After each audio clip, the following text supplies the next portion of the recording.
North server here. Welcome back. What's up, YouTube? So I got up this morning at around 11. Yeah, morning time for me, We get up late here. And my boy Josh texted me saying Hunter's got Blink, and I was like, wait, what? And then I went to Bungie.net, started reading, guys. Bring the Thunder inside Arc 3.0. So let's get right into this. I'm gonna read this, give my thoughts, so you don't have to read it, you know? Because who likes to read? I mean, I like to read, so let's get into it. Bring the Thunder inside Arc 3.0. It already sounds kind of scary, so let's read it.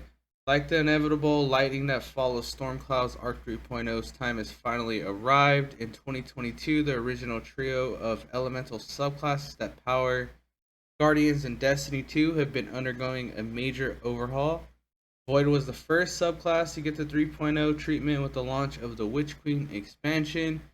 Season of the Hunted welcomes Solar 3.0, and soon it will be time for Arc wielders to receive their upgrades. The Destiny 2 development team has been hard at work on this subclass revamp, making sure that the new version of the Arc subclass brings the Thunder. Having lead subclass redesigns with Void and Solar, the team has spent a great deal of time zeroing in on the essence of what a subclass revamp is all about, making sure that every aspect of gameplay and every ability and feature fits into the player fantasy to get there.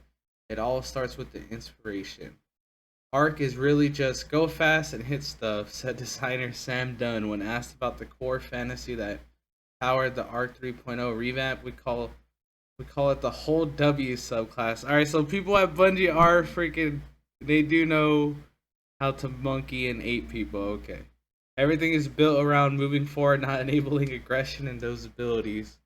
Alright, so this is looking promising. Powering that high speed, high impact goal, one of the prime inspirations for Arc 3.0 was the 2009 action movie Crank 2 High Voltage. The madcap action flick stars Jason Statham as an ex-hitman who has his heart stolen and replaced with a battery to stay alive. Statham must keep his body electrically, I cannot say that, charged in increasingly outrageous ways. It's non-stop, it's relentless, and it's a great place to start for the fantasy the team wanted to achieve. Namely, ridiculous closing speed and maximum impact upon arrival. Okay. We had a lot of ideas about, you get this buff, and then much like Joseph Statham's heart, you need to keep it ticking by staying in the fight, said Destiny designer Mike Humboldt.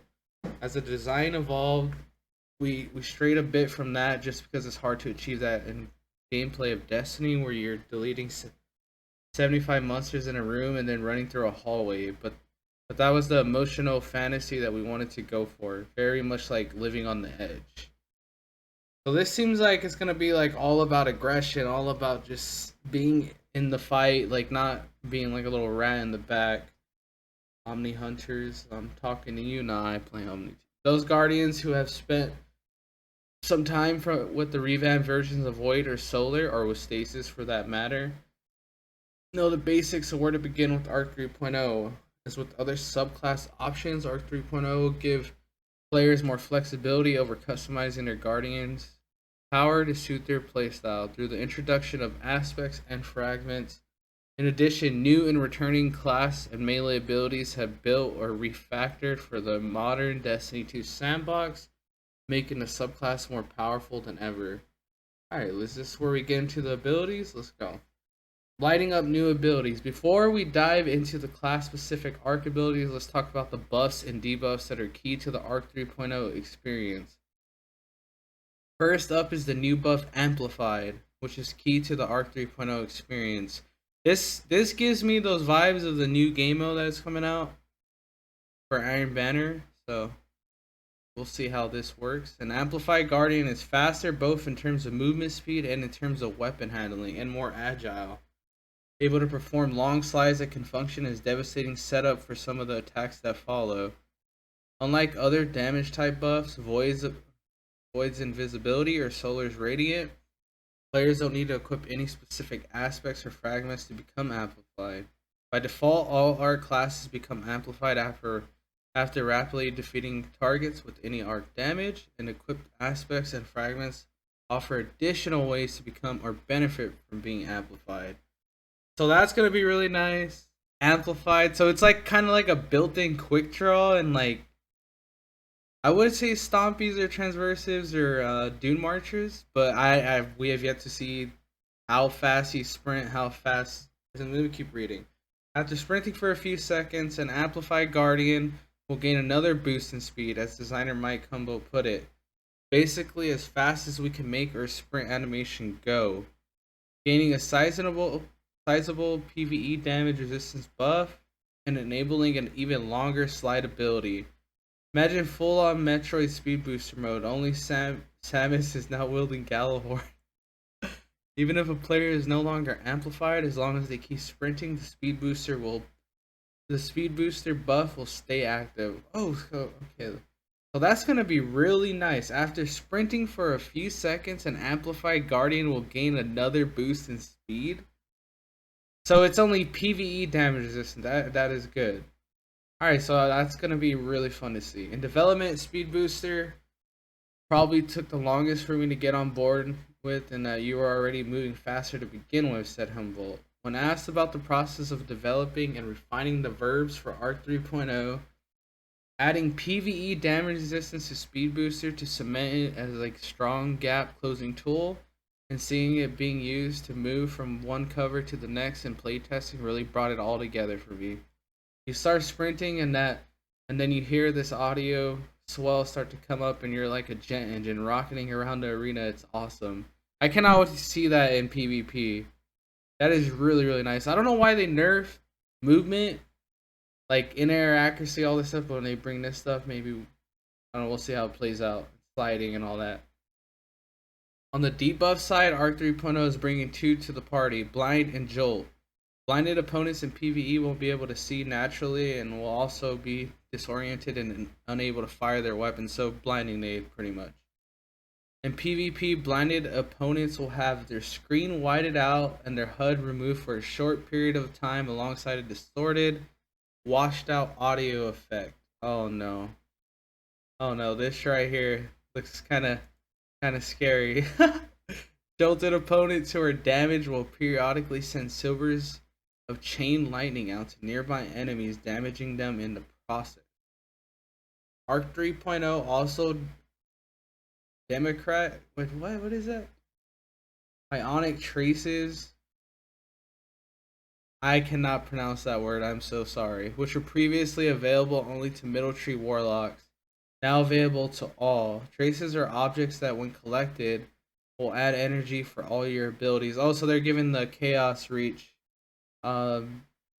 Their passive or ability or whatever, where you can pick after you get a kill, it gives you your abilities back. Now that you're all familiar with the basics, let's jump into the classes themselves to see how they'll be making the most of Arc 3.0. Alright, so Hunter is up first, the most hated for me. I hate Hunters. A Hunter dashing forward, crackling with power of arc lightning, is a sight that is sure to strike fear in the heart of an enemy. As with previous subclass revamps, the team had definite images in mind when considering what the new arc should feel like in combat. For Hunter, the team imagined the graceful warrior monk, giving the Hunter the ability to get in close quarters quickly and effectively, make a mess of their opponents in the process. A graceful warrior monk, huh? For Hunters, we wanted to reward staying in close and being safe while you're in close quarters with the enemy, which is very difficult to do in a lot of our content, said Humboldt. We wanted to give them tools to stay alive while they either close the gap or were in a melee combo. That came primarily in the form of giving them crowd control tools.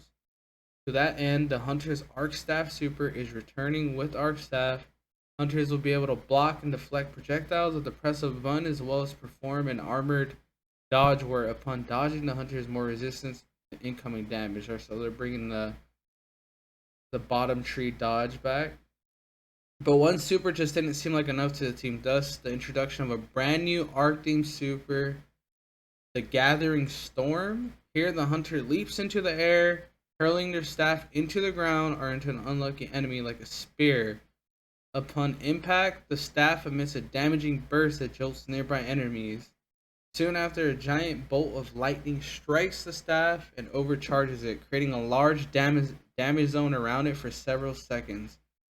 While overcharged, the staff sends out arcs of lightning to damage any enemies that move near it. So a new super, that's gonna be fun. I can't wait to see that. The Gathering Storm. Okay. On the melee side, the team kept the Hunter's combination blow ability, feeling like it was right in line with the graceful warrior fantasy that they were going for.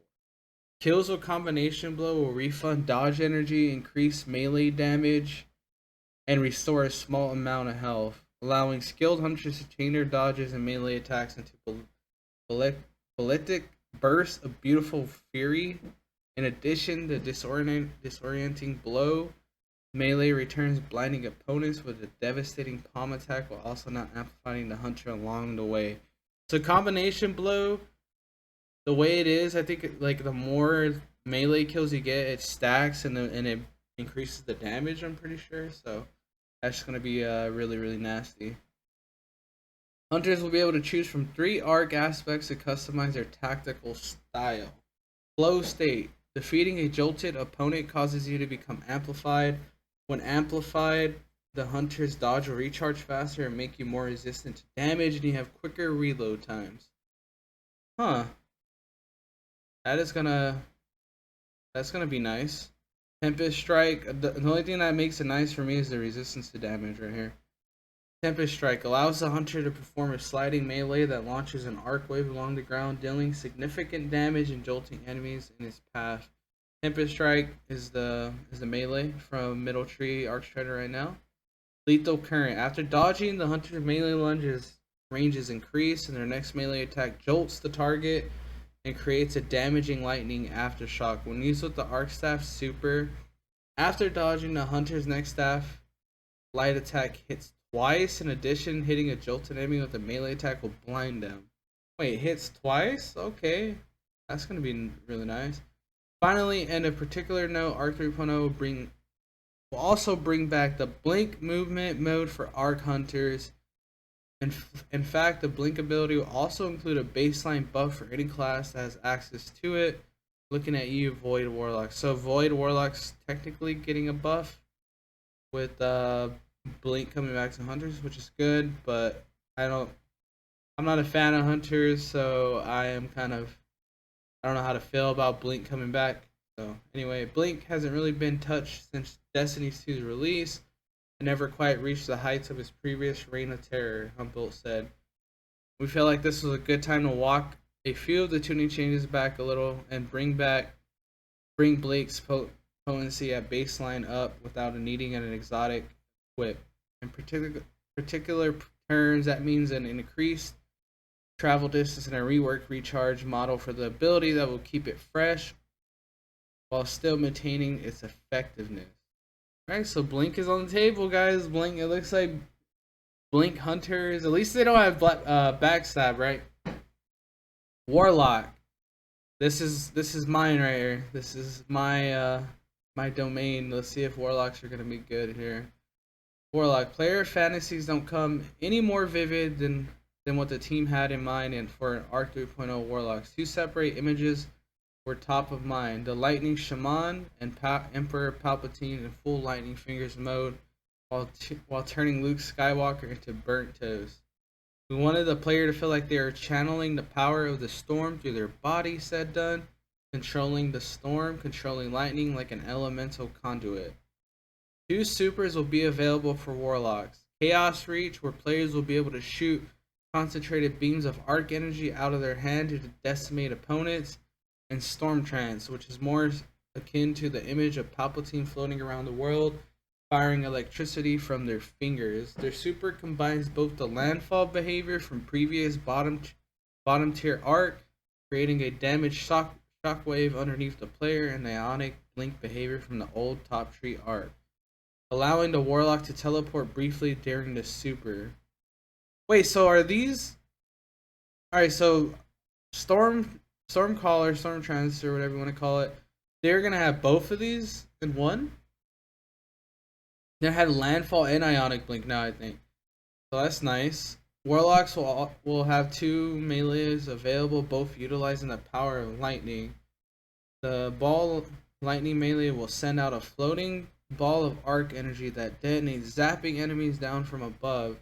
Chain lightning will send out arcs of lightning to strike and jolt the primary target and chain damage to surrounding enemies in the process. So we're gonna have a lot of chaining. That's nice. Wait, so arc web? Huh? Wait, I have not seen arc web. The warlock's whole thing is that being amplified modifies their abilities. It powers them up. Said done.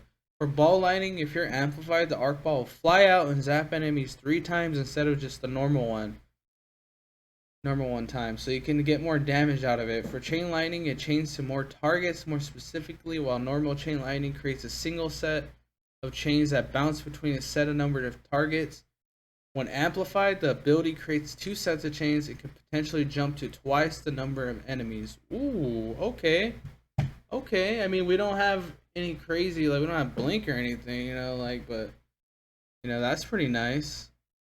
3 aspects will be available for warlocks. Arc Soul, though, obviously everyone knows Arc Buddies, right? The warlock casts a rift to create an Arc Soul that will assist the player in battle. Allies who pass through the rift will also earn an Arc Soul. The rift charges faster when allies are near. While amplified, any Arc Soul you have or gain is supercharged, increasing its rate of fire. Lightning Surge. The warlock activates their melee while sliding to transform into a ball of lightning and teleport forward, calling down to fill the lightning bolts at the exit point that jolts targets. Okay. Electric Static Mine. Arc ability kills on arc debuffed enemies create ionic traces. When you collect any ionic trace, you become amplified. Remember, amplified is looking nice, so we'll see how that plays out. Alright, for last but not least, we got the Titans.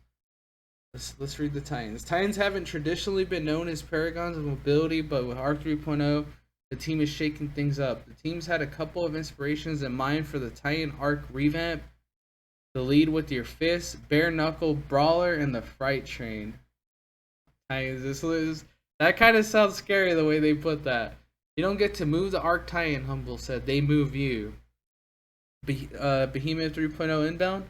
The Arc Titan's ultimate goal is to punch you in the face, and so a lot of what we did for Arc Titan was to try and figure out how we facilitate fist-to-face contact as much as possible. That desire to punch all things manifests in a couple of devastating supers that are returning for Arc 3.0. Fist of Havoc and Thunderclash. While the latter is particularly unchanged from before, Fist of Havoc now has an adjusted slam radius that's halfway between top and bottom path, and the ground slam leaves a damaging field in its wake, while slamming from the air causes damaging AoE effect from previous top tree behavior. So it's gonna have aftermath with it as well. Okay. In the case of Thundercrash and other abilities, uncoupling a subclass abilities from the old subclass Diamond system will result in some substantial buffs depending on how players use it. It's one of the I always suck to this word, intrinsic advantages that the new subclass 3.0 system brings to Destiny. When you start pairing them with the different things, even though nothing changed about the actual ability, they can end up getting significantly stronger as a result, because now they aren't locked into a canned set of perks that surround them. Humboldt said Thundercrash is a great example of that. So that is very true, because the way the subclasses are right now, you can't really mix them up and combine them together. So that's really nice. So things are probably about to get crazy. One of the biggest changes coming to the Arc Titan is the new Thruster class ability. By double tapping a button while on the ground, the Titan bursts in their throttle direction at speed, performing a quick first-person evade comparable in distance to a hunter's dodge. Arc is the damage type that is about mobility. So if we were going to add a mobility boost anywhere for Titans, it was going to have to be here, said Humboldt. So Titans are getting a dodge? Question mark. I don't know if you could do that in air. Maybe not.